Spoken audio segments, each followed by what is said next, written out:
You're listening to The Startup with Monique LeRae, only on LA Talk Radio.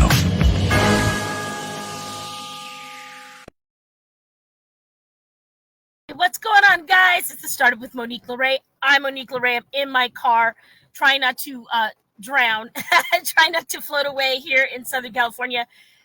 It's been raining cats and dogs, but you know what? We need the water, so I'm happy it's here. But guys, I want to give you some highlights. We've got a power-packed show. Thank you to all our listeners and supporters, Michael Solberg Family Wines, Dr. Jess, Next Level Global Solutions, Iron Lace Jewels. The list goes on and on. If I've missed anyone, Vacalera Studios, everyone that's part of our journey here as The Startup. So traveling today, but I thought I'd stop by and give you guys a great show. And we have a great guest. Our first guest is author of Confidence Unleashed, Lainey DeSouza. Lainey, welcome to The Startup. How are you? Thank you so much for having me. It's a privilege. You're welcome, and it's our privilege to have you. I'm really loving the cover of this book, and I got to tell you, girl, did you do this yourself? Because this couldn't have been AI. I feel like you had something to do with this cover. It's actually a handstand, but they like superimposed that onto the background. But yeah, that is like a one-handed handstand. Very impressed, and the abs are exceptional. Guys, author of Confidence Unleashed, Lainey DeSouza is joining us now from a sunny Florida, unlike here in California. So great to meet you in person. Been skimming your book. A lot of your titles really jumped at me, really fed my spirit as a woman entrepreneur, and I really loved where you were going with this book. Why don't you introduce yourself and tell us who you are? Right. My name is Lainey DeSouza, and I grew up in Hong Kong, and then I moved to New York City when I was after I graduated. And I was like wanting to be an actress, actually. And I went on a few tours with the theater company. But then when I came back, I wanted to be grounded and wanted a job that that I wasn't always on tour with, that I had to quit restaurants. So then I became a personal trainer. And that was kind of like changed the trajectory of my life. But I always played sport at school and kind of missed Olympic trials. So that was a whole story in itself, being an athlete. But working out for me was like a saving grace. In fact, like, you know, training is very different from working out. And whenever training kind of failed me, or the end result of training, I kind of always felt back on working out, which was very grounding for me. And I believe that we all need something grounding that grounds us in our life, and learning to do things that make us happy is super important, and things that make us feel grounded. Yes, very well. Good opening there. And I really love that you're highlighting that kind of followed you through your travels and your transitions, and it was kind of bringing you back to one. Your book explores the theme of self-confidence and finding oneself, and just, you know, kind of self-esteem and all of those things. Can you go full screen, Sam? Lainey, why don't you highlight some themes in your life and how you got on the road of self-esteem and self-confidence? Yeah, so when I was little, I always felt very like overwhelmed and kind of nervous, and I always felt like I wanted this protection from someone. And as I grew up, I did feel like I had sports, and I used to kind of bury myself in sport and training. And I do think like sometimes when the pressure was on in sports, where I had to like shoot the goal and it was all on me, and I would be like, come on, you got this. And I would hear this little voice in my head that said, you got this. And as I grew up and the older I got, that voice kind of became like barely audible and kind of like a whisper, but it was always there. And it was kind of like that confidence little whisper, that intuition, that guide that I believe that we all have. And I think as we get older, it kind of, unless we're in tune with it, or we kind of cultivate it, it gets a little bit quieter. But for me, confidence is like a blend of inner knowing and outer action. And what I mean about that, it's like tapping into that gut feeling, that thing that has your back, and it reminds you that something bigger than yourself. And it's that small, quiet voice whispering that you are meant for more, or you got this. And embracing your roots, because that was something that I used to run away from or kind of embarrassed by, but also remembering your ancestors, because that was a big thing for me, my grandmother. and then consciously creating who you want to be, and aligning that. So every time your outer like circumstances are challenging you, and you kind of overcome yourself, that's building confidence. Because I don't believe that we're given confidence. It's not something that we're brought up with.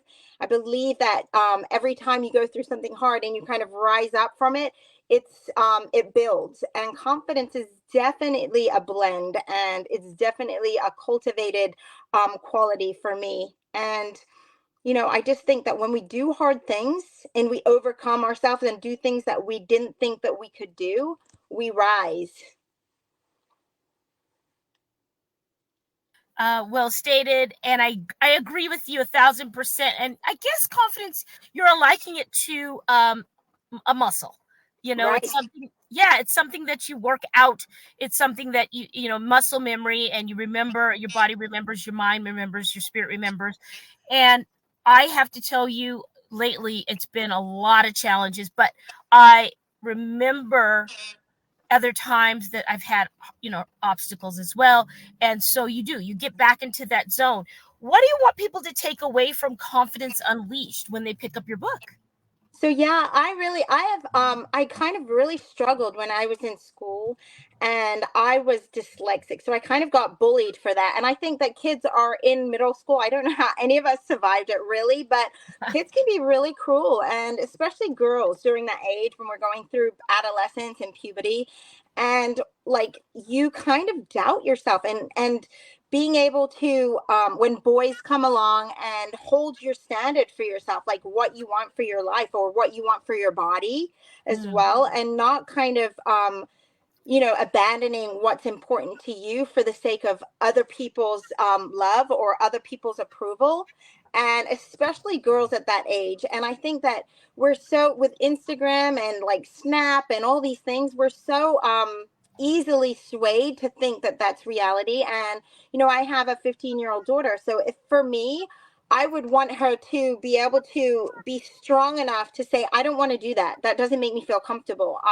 This is my body. Or not to abandon what's important for her, and understand that exercise really is a gateway. It's a gateway drug. If you can understand that at a young age, like 15, when you're 40, and you don't think about things like this when you're 50, but I'm 47, and I want to be able to, if I do believe that, unfortunately, the only way we learn is through experience. Like, someone can tell you the oven's not hot, but you've got to get burnt to realize that. And yes, I could write a book and say, this is my experience. Hopefully you can learn from it. But really, truly, life experience is what teaches us. But hopefully, if my daughter could read it and think, wow, I'm going to exercise because it's a gateway drug. It teaches me to have faith and see that results aren't immediate, that I know that by showing up, I'm going to have faith. And that if I keep showing up consistently, whether that be for a year, they will come.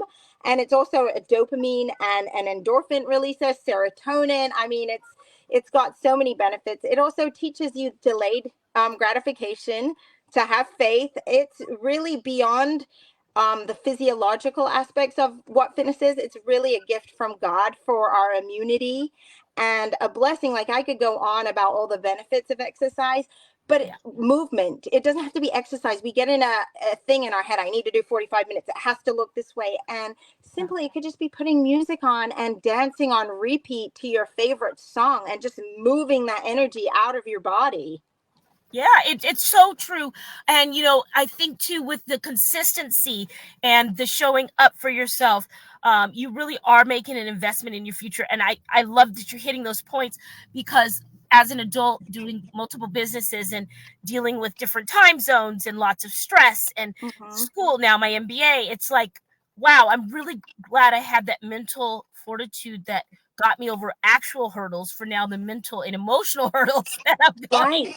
It does. It teaches you, like, when you're doing something hard, like even if it's 10 push-ups, and you're like struggling, you're like, if I can do this, whatever comes to me out there, I know I can overcome it. And you're right. It's teaching you to show up for yourself no matter what. Like your life could be pulling you in 20 directions.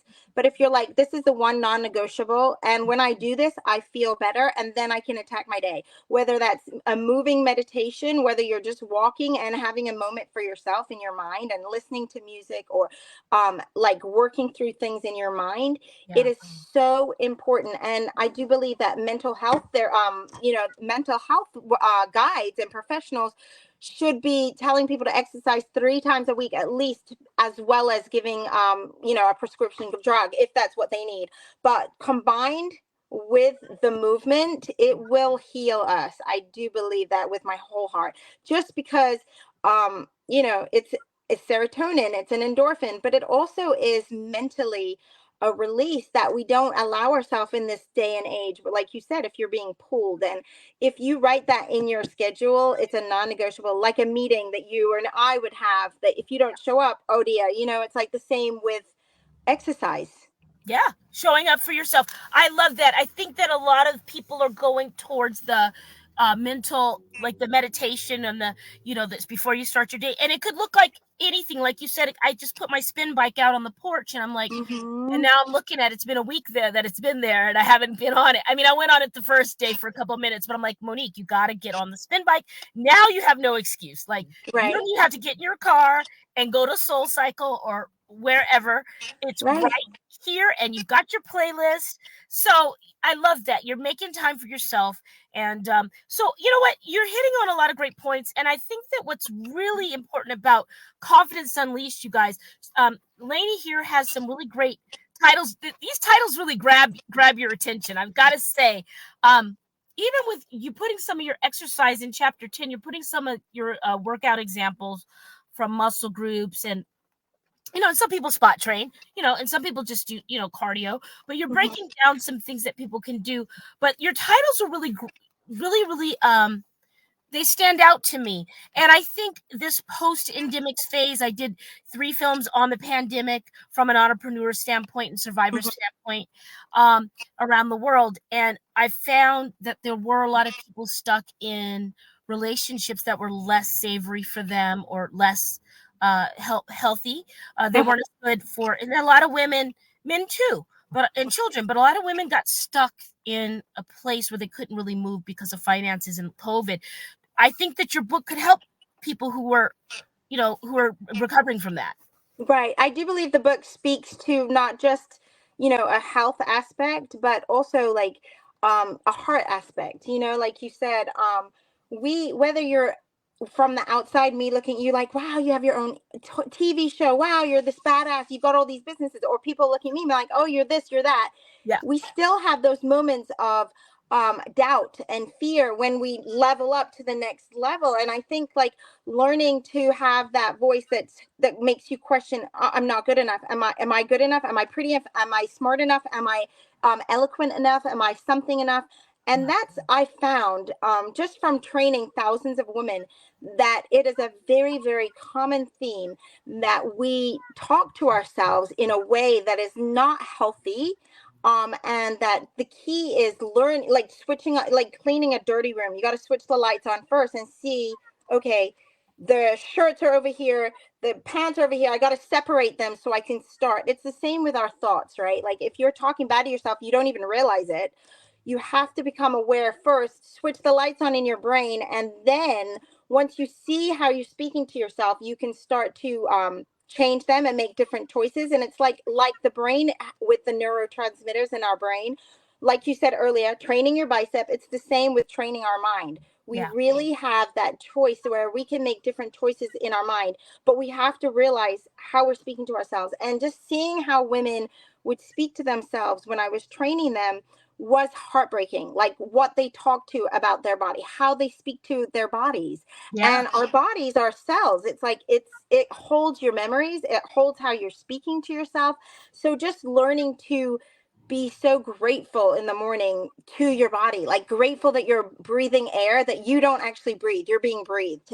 And we forget this because we wake up and we're like, gotta go, go, go. And it's like, wait a minute, I have one more day to be better, one more day to try to do something different. And we don't give ourselves that moment of gratitude for our bodies. We're just like, oh, I'm fat. I don't like this. I don't like my belly. I don't like my butt. I don't like this arm hanging skin, or, Yeah. and it's like, wow, you have an arm. And I know that sounds that basic, but sometimes we forget that it's that basic, and I have seen people that have been athletes all their lives, and they are, about to go into the Marines, and something tragic happens. They jump into a pool and they like land bad, or they go hunting, they land bad, and they're like paralyzed. And imagine being an athlete all your life and then losing the ability to have your body. And that takes a strong mind, which is why fitness is not just physical. It is a mind, body, spirit contraction. Because even if you can deadlift 500 pounds, your mind isn't right. It's not health, because you can make yourself sick by the way you talk to yourself. And just even being an elite athlete, most of it the time, elite athletes competing against each other, there's a hair of difference. What separates people is their mental game, and really how we speak to ourselves, how we can get over things that happen, like a mishap. Oh, I dropped my shoe, or I dropped the baton, or I did this and that cost me time. How can I recover? And it's the same with life. Like, we make a mistake, how quickly can we recover? How quickly can we get back on track and be kind to ourselves? Be like, okay, let's go. What can I learn from that? Let's move forward. Because everything really is a lesson. And if we can learn to speak to ourselves in this way, it's much more empowering, and you'll get further that way. Yes, you're covering some key points there, and you're really just leaning into, I think the part that people don't say out loud to themselves. They might say it at the hairstylist, they might say it with their trainer, they might say it at the doctor's office or with a good girlfriend or guy friend. Mm-hmm. But you're really saying the quiet part out loud, and that is the negative self-talk that we don't realize, the subconscious talk that we have, that's been in there for years. It's been in there in your childhood. It's been in there, it's for so long. And I eat really, to your point, I had to recently go, okay, you did just accomplish all these other things, and you're still here. So everything that you've done, you're still here, and you're in one piece, and you're all right. And it's me recalling how I did that, and what I had to really get laser focused in my mental, and I had Mm-hmm. to block everything out. I said, guys, I'm not available this week. I'm not answering. And I just focused, and it was really something to see the universe show up and people around you to show up. But when you guide your mind, they say energy flows where attention goes. But Mm-hmm. even with running track, my coach used to say, run the race in your head the night before. Mm-hmm. I It's was 17. very I didn't know what he was talking about. I thought it was kooky. And no, it's true.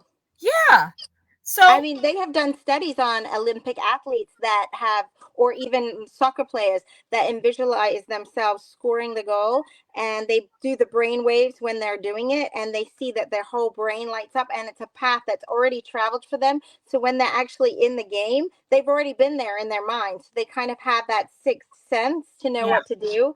And it's also very, very powerful to do that visualization. But like, to speak to what you were saying about reminding yourself, it's true, because sometimes you have to remind yourself who you are, where you've come from, what your ancestors want you to remember, what your parents went through for you to get here, or what you went through to get where you are. And just reminding yourself that you are strong, you are resilient, and that you are powerful, and that you are helping people or touching people, and to stay on your path. And it's very easy to forget that, because we can get wound up in that insecurity, which can be crippling. The doubt sometimes can be very crippling, even to people who are very successful.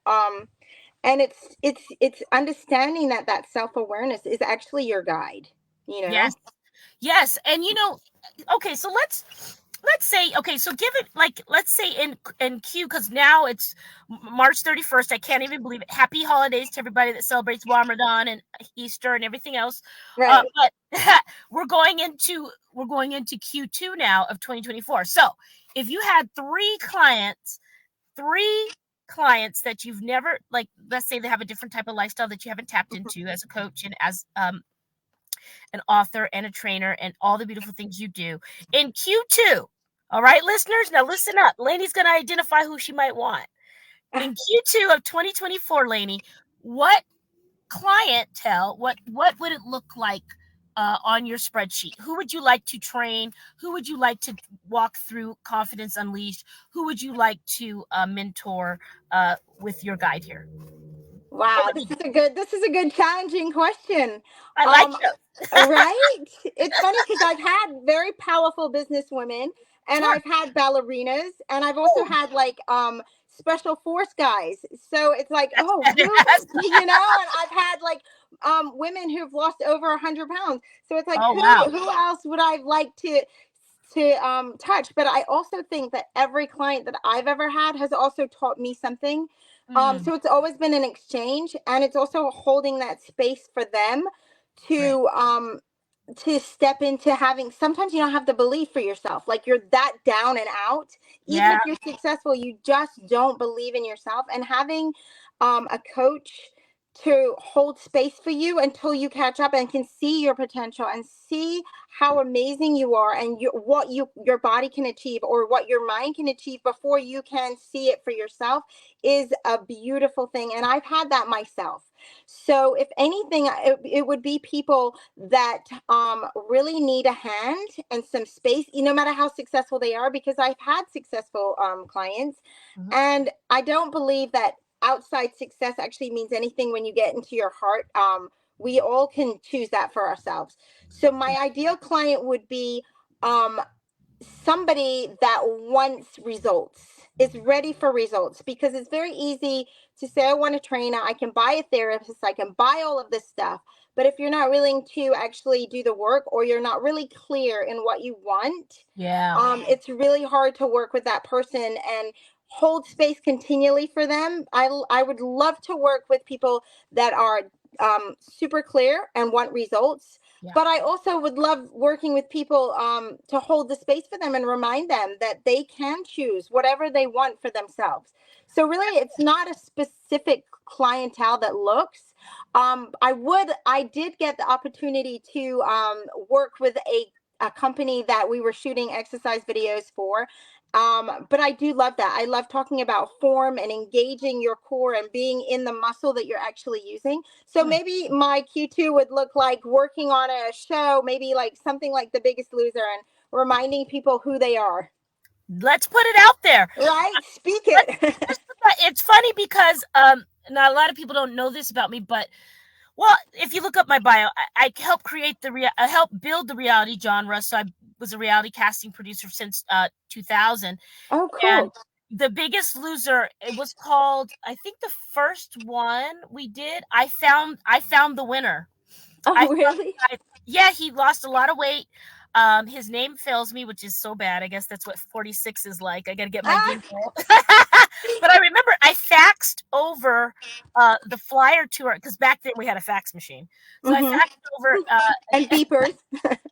so long ago. But I said, I need to go reach out to fitness, studios, because I used to work at Mm-hmm. 24 Hour Fitness. So I faxed a flyer to 24 Hour Fitness, and we got him from there. So the first Biggest Loser winner and Biggest Loser, I believe it was the Biggest Loser or the show just like it. Anyway, I found him, but I remember, that feeling for him and seeing that.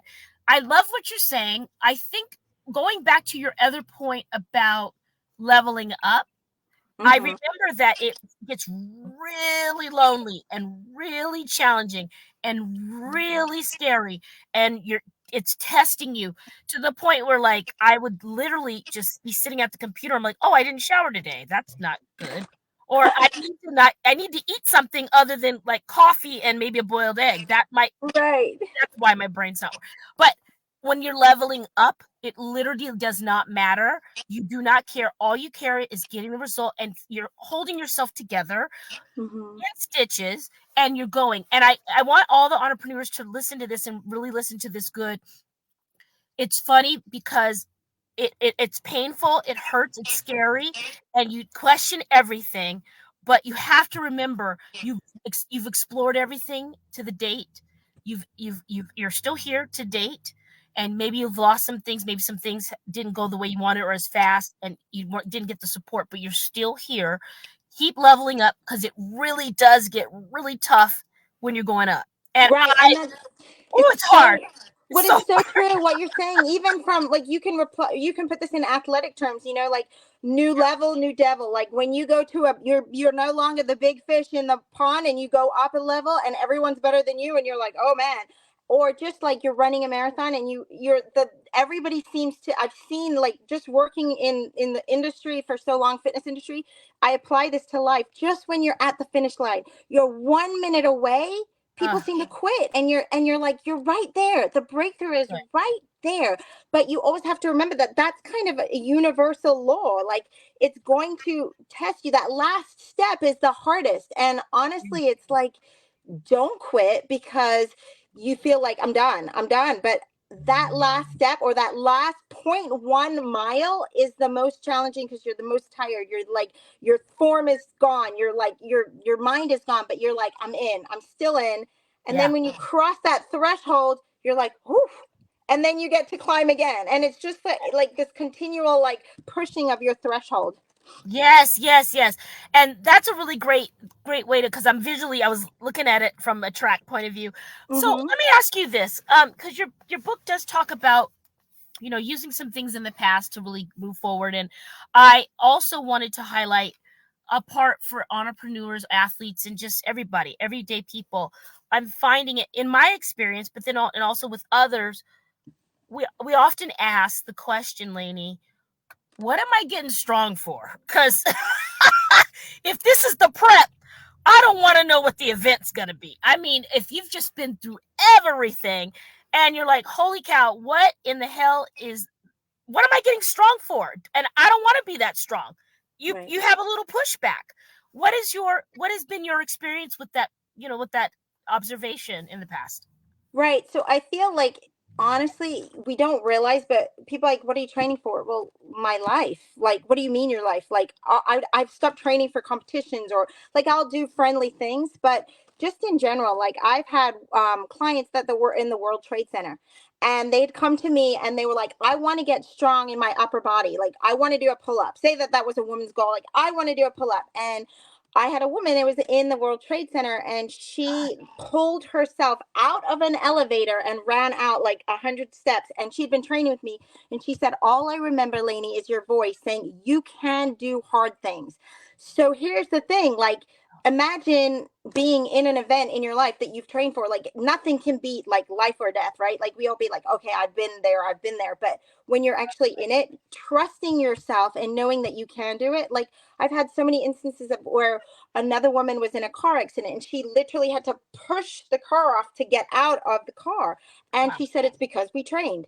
And I used to work, I lived in New York for a long time. And I worked in a bar, and there I used to have this training partner, and she was this badass little, not even a buck, like 100 pounds, and she was this Mighty and kickboxer. mighty. She was so badass. And we would finish late at night. We had all our cash tips. We had to walk across this parking lot to get out. So she got jumped by three guys, and she kind of got her way out, and she ran. And to be able to know that you can trust your body, to be able to know in circumstances that should anything happen, that you know that you can run away, that you know you could pull yourself out of a situation. If you can't lift yourself up, literally and physically, if you can't lift yourself up in life, who can? We've got to learn to do that for ourselves in so many ways, right? And this is why I believe, what are we getting strong for? Well, guess what? God has a plan for you, and sometimes we don't see it, but everything seems to work out in our favor. And if we can learn to tell ourselves that, even in the bad moments, like, oh, see the good in it. This happened because I needed this lesson. This happened because what did I learn from this that my experience didn't have right now, that God wanted me to have? Like, what do I need to learn from this in order to grow? And that's really like learning to have a growth mindset Yeah. and be able to trust your body. Like, so many of us, we age, and as we age, one of the worst ways that people get injured is muscular imbalances and falling as we get older. Uh, So like so many of the older people like break limbs, or they can't get up when they fall, or they want to play with their grandchildren. Well, just being able to get up is something that we take for granted, I love literally though, and physically, like mentally. Can you pick yourself up after a hard, like when you said all those things? I've been broken, I've been dealing with this guy, and my career, all these terrible things that could have happened to us. You picked yourself up, and you know how to do it. So the next time something tragic happens, you know that you can pick yourself up. And that really is confidence for me. I love it, you guys. Wonderful. Thank you, Lainey, to spend some time this holiday. You guys see my bookmark here, but I'm all over this thing. It's an easy read. Confidence Unleashed. Grab it while you're waiting for your flight. Grab it while you're on the subway. Grab it while you're whatever you're doing. You can get through this thing. Lainey DeSouza, where can people pick this up? And give us your social media handles quickly. Yeah, you can pick it up at Amazon, Barnes and Nobles. You have to order it, but social media at Lainey Love Love. You're saying go fast. Lainey Live Laugh Love on Instagram, and Lainey D'Souza on Facebook. Lainey, you're awesome. I'm going to email you and your people today for that fitness event in New York. I am so grateful to know you. Let's do more time together. Yes, it was awesome talking to you. You too. Happy holiday. Yes, ma'am. Have a good day. You too, dear.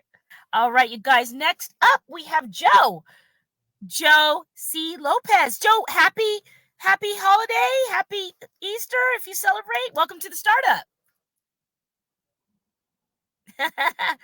Okay. Hit your button there, Joe, so we can hear you. Yeah, happy Easter. Rainy day here in San Diego. Happy Easter to everybody. Hey, you too, Joe. It is a rainy day in San Diego. I'm in Laguna Beach, and it is coming down. Yep. Surf's up. All right, let's go full screen. Joe, why don't you introduce yourself and tell us what you got going on? Sure. Hi, everybody. My name is Joe Lopez. I'm a serial entrepreneur. I own a company called Wildfire Outdoor Living. That company's been in business since 2020. It was a joint venture I did with a much larger enterprise than myself outside of in Arizona. We make the best of the backyard. We wanted to launch a product in a tough time during COVID where folks were trying to get outside more and spend more time at home in their resort style sort of backyards. So what we did was we came up with a new spin on outdoor kitchens and barbecues and griddles and refrigerators and basically everything that you could possibly want to have in your backyard and have a good time without having to get on an airplane and go to Mexico like I just came back from. I love that. So, okay, great, because I love the outdoors when it's cozy, when there's a nice fire going, and of course there's a barbecue going. Tell us a little bit about your journey through COVID and finding this niche, your other venture. Sure, absolutely, yeah. So my background, just to kind of give you some context for that quickly, is I was a food and technology venture capitalist in Silicon Valley. I worked, doing startups there, looking at the latest things for food, the food chain, disrupting food. That was been my passion for the last decade. And so I've been hyper focused on launching new products and helping founders get their funding to do that. Then in 2020, during COVID, some friends of mine in Arizona that are a family-run company approached me to start this new venture. And we just thought, wow, what a great time to be in the space of outdoors when everyone's wanting to, right? And so our journey there was, well, okay, that sounds great, but oh, by the way, now we need to build the product, and it's COVID, can't travel anywhere. Yeah. So we need supplies and we need the trains. Yeah, and I'm used to traveling. That's right. That's the tough part. I'm used to traveling overseas, domestically, to get things built through contract-based manufacturing, but that was not possible during COVID. So we sort of rewrote the rules on that, like a lot of folks, and we built and designed this without ever visiting the factory. And it was a lot of nights, staying up late at night. My Chinese got sharp again, so that was I use my Spanish as well. So it was truly a global endeavor, and we pulled it all together. Yes, Sorry global. to cut you off. There's a little delay. Yeah, there's a global effort, and it sounded like your circadian rhythm was knocked off as bad as mine. But wow, Yes. how exciting! Because you can always look back and see that you built this in an almost impossible time in history. So now you're in San Diego, but you're worldwide. Where who's your clientele today? We're post endemic. What styles do you have, and who's your network?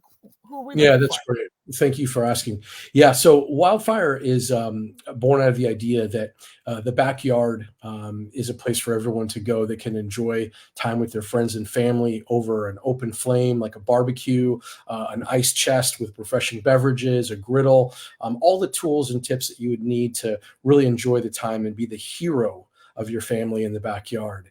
What our uniqueness is that we wanted to target younger homeowners, millennials, and people that are very interested in design, mid-century modern, and wanted a more clean, elegant look to their outdoors in their backyard. So we even updated the traditional barbecue grill to have a black stainless steel finish on it to be more modern with elegant landscape colored lighting. And so design was a huge deal for us. We design, and then also the product itself is just fun. We over featured it with things that at our price point, it should be like a Porsche level. We're delivering like an Audi for the cost of a Porsche, if that gives you any idea. So The outdoor Audi. The outdoor Audi. We can plug our iPhone in and Android, and we are good. No, just kidding. Well, this is great. So, yeah. it sounds like, and you're right on time, by the way. Yes, we have the showers going on here in Southern California, but in a moment, you're going to be in prime season. Where can people find you? Are you on back order? Are you kind of pulling in Hermes and doing a waiting list? What is your price point, and who can buy? Sure. Our products range. So our products are targeted towards, folks who want to spend somewhere roughly between $3,000 and $5,000 on built-in products into outdoor kitchens. We do have cart grills and cart products, but really it's for the full backyard experience. And you can find us online at our website, www.wildfireoutdoorliving.com. We do sell through retail, specialized stores that sell appliances, food, wine, cooking equipment. That's my spot. That's where I like to be. I like to be talking to chefs. So we're in those kinds of stores, everything from pizza schools to appliance stores to barbecue stores. You can find us, and that's all located on our website as well. That's so smart. I'm getting visuals now. I'm like, oh my God, Summer House needs to call you from Bravo, or you need to call them. I mean, I could see, your product there, and but this sounds great. So, what are the special features that maybe you have that maybe another product might not have? Yeah, for sure. So what we did was I just took a look at this, and I've been in this category in and out of it, like with the food technology for years. So I wanted to deliver something for folks that wanted all the features and benefits of a luxury kind of product, like let's call it a $10,000 outdoor kind of equipment, but deliver it at around 3,000. So we put heavy duty grates. It's got a full lifetime warranty, not one of these lifetime warranties people keep telling me about that aren't lifetime. We have truly a lifetime warranty from soup to nuts, knob to griddle, you name it. And then we also focus in on our plancha griddles. Right now, that's a massive trend in the US and Canada, is to be able to cook on your flat, griddle outside. Yeah. It enables you to cook breakfast, seafood. There's nothing better than a steak cooked in its own fat. Let's be honest. Yes, I remember those days when I was eating steak. It does taste good. Yeah, I'm with you. Whoops, I'm with you. I'm more of I'm a pescatarian, but I love to cook outside, and my wife is a chef. So we're constantly, trying to move the needle on what we can do on a plancha outside. But it's really taken off, and we're the world's first 15-inch griddle that can be built in outside, easy to clean, dishwasher safe, grease trays, and it's a great deal. It's just under $1,000. Wow. Okay, great. So you gave a couple price points. Guys, this is a great investment for your outdoor fun this spring. And yes, it's raining, but happy spring coming up. Thank you for sharing part of your holiday with us, Joe. And I'm excited to see where you go with this. And you're a serial entrepreneur, so you might be back on the show with something else soon. There you go. Thank you. All right. Beautiful. And give us your handle one more time on social media. Yep. So our company, my company is called Wildfire Outdoor Living, and the website's wildfireoutdoorliving.com. I'm also very active on LinkedIn. LinkedIn's a place where you can find me talking about food technology startups. It's www.linkedin.com/in/J Lopez III. Wonderful. Jay, we'll be in touch. I got some things to connect you with. I'm excited. Great. And I Thank need that you. griddle. You All got right. it. Talk to you soon. All right. Okay, you guys, next up we have Barry. Barry Collier. Welcome to the startup. How are you? I'm doing well, and thank you. Thank you for having me. I'm excited. I'm so glad you're here. Thank you for sharing your holiday. If you celebrate with us, Easter or Yeah. Ramadan, Happy what people Easter. do. Yes, You look Easter. very bundled up. Where are you? So bundled up. You know, us Southern California people can't deal with rain. We dress for snow when there's raining. So I'm in Laguna Beach and try not to float away. Where are you coming to us from today? I'm also from LA, but I'm in a phone booth at a WeWork right now. Barry froze up there. Oh, can you hear me? Oh, say it again, Barry. You froze up. I'm at a WeWork in Los Angeles. So I'm over in Woodland Hills. We're gonna have Barry reconnect. Okay, let me try to connect here. Barry, go ahead and reconnect and come back. And while Barry does that, Sam, log him out. Yeah. While he does that, I want to just say a special thanks again to all of our supporters and listeners. And the Pandemic Project documentary and everything else is coming back.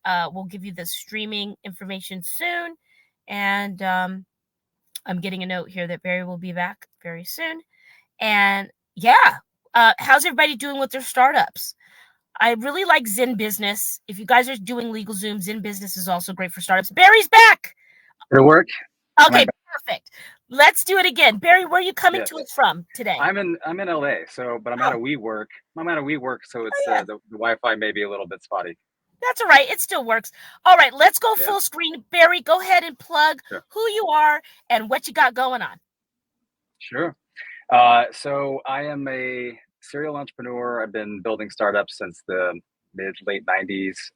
Started with building an agency in my early 20s, helping build websites for the entertainment industry, agencies, musicians, independent films, things like that.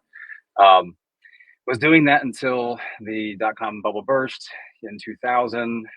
Decided that having a bunch of bad debt and clients that went under that weren't able to pay was not a fun experience. So I decided to jump onto a startup at that time, which was Neopets. It had just sort of launched, and I jumped in as their lead engineer and helped build their sort of platform until I left about 2 years later. I learned a lot from that experience, being able to scale a game of that size. Basically built it up to about 30 million players by the time I left in 2002. Since then, I've been basically building and scaling startups in the advertising e-commerce space. Started a affiliate network in 2003. I was the CTO, so I built out the platform side of that. Scaled it to about 100 million in revenue. Sold it to AdKnowledge in 2010, and started a venture studio in 2012 with my current partners that I've been building businesses with for over 20 years now. Out of that venture studio, one of the businesses that came out of that was drinks.com, which we've been building since 2013. That has gone through the full evolution of what a business can be. It started bootstrapped and we've raised all the way through a Series B. It's been going just a little over 10 years now, and it's changed from a D2C business, which is how we built it initially, basically buying and aggregating online wine businesses. And then we built out a platform to support that. And then we've now sold that part of the business off last year. And now we're just focused purely on the reg tech, the regulatory piece of enabling beverage alcohol brands, wine, distilled spirits, craft beers, things like that, to be able to sell direct to consumer online versus just being forced to sell it through a distributor and go the normal retail route. Wow. Listen, you're the holy grail of wow. I was having an entrepreneurial episode. I want to stay appropriate here. I'll read between the lines there. Right. And, but we curse on the show. We're irreverent here. But, I don't want to get a call from your agent. But listen, okay, so love all of it, because you spoke to me, with the entertainment thing, and I totally get you about the unpaid invoices. And then you talked to me about the wine thing, and that's so, all right. So you've been able to really get in there, and it sounds like get all the weeds, clear it out, and really get hyper focused and monetize these brands. And I love that. I want to know, and I asked this of my other guests in a different way. Yeah. So I'll ask you this, Barry. In Q2 of 2024, what is your dream? Who is your dream client, your dream project? I know you're doing great things now, but like if you could just be in fairy tale entrepreneur land, what little piece of heaven would you love to do that wouldn't be a pain in your ass? Yeah, so that's a great question. So I've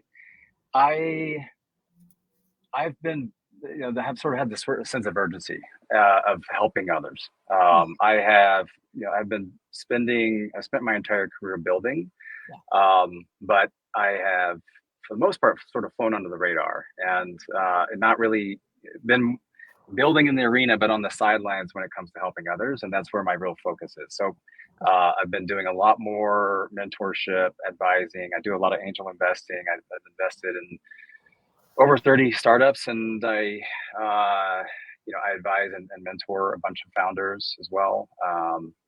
I'm getting much more intentional with that side of things and trying to make sure and trying to give back to the ecosystem, the entrepreneurs. I'm a huge believer in entrepreneurship and startups, and just that I get the energy from that. I get energy from being around builders. Yes, I love that. So now you're going to get flooded. You're going to get flooded in with. Bring it on. We'll see. Bring it on. So, okay, I would love to highlight anything else that I might have missed. What do you want to share with us that you're kind of itching to share about drinks.com? I mean, it sounds like you're taking it from bootstrap to dividends. Yeah, so again, it's gone through that evolution, and starting from a D2C business, we built out a platform to support that D2C business, sort of learning what it takes to do it. And then once we realized that there were other brands that wanted to be able to do the same. We just a year and a half, 2 years ago, I think, we launched a partnership with Shopify, where we power the ability for them to be able to, for brands to be able to sell direct to consumer on, setting up a Shopify store, installing our compliance app and things like that. It will be a fun year. We just sold off the D2C business, so it's really heads down and focused on just enabling and supporting other beverage alcohol businesses to be able to reach their consumer and maintain and build those relationships that they get to have direct to consumer. Congratulations, because I know getting those labels approved through FOSBA or whomever, and shout out to FOSBA, Cola. Yeah. I mean, and the fact that you're disrupting, but they have to know. They have to know it's coming. And same with cannabis. I'm sure that's where you'll go next if you haven't gone there already. I mean, I've had entrepreneurs do, cannabis infused skincare, which I only wear. And, their PayPal or Venmo had been suspended because of, and it's like just these little intricacies of just fixing these little things. They're legitimate, hardworking people. They want to pay taxes, So I think I look at it as complementary to the industry, and initially it may have looked like it was more of a disruption or maybe a disintermediation of a part of the industry, but really it's adding a new channel. It's complementary. People are still going to go to the restaurants and bars and grocery stores. It's not changing that. It's just it's opening up a new channel. I think they that's really the way I are. look at it. Very eloquently put. You're the guy to fill out the forms, that's for sure. No, just kidding. Mary, tell us, if we have just a little less than a minute, do you mind just sharing a little bit about your background? I'm always interested about entrepreneurs. I have an interesting upbringing, and it makes me who I am today, but I would love to hear about you. I love that. So I get this question, how did I become an entrepreneur? I had to think about it for a while. Like, where did it come from? But I didn't realize until much later in my life that I actually was around it my entire life. My grandfather, I grew up very poor, poverty wise, but my grandfather was had his own bricklaying business, so a masonry business. And, I realized that, I remember he had business cards. His name was Bond Wheeler. And the business card says, my word is my bond. And basically, I realized that entrepreneurship it's about building and creating value. And I learned early on that doing that with sort of this value-based approach is what's critical. That's what matters to me. So, learning that piece of integrity and just sort of being value-driven. That's sort of how it all started. I was always sort of a hacker when it came to programming and things like that at an early age. And then I just got exposed to it and just ran with it. We're going to have you back on, Barry. I have a feeling that you're wealth of information.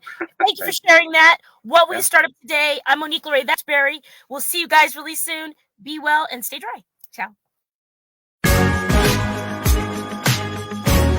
You're listening to The Startup with Monique LeRae, only on LA Talk Radio.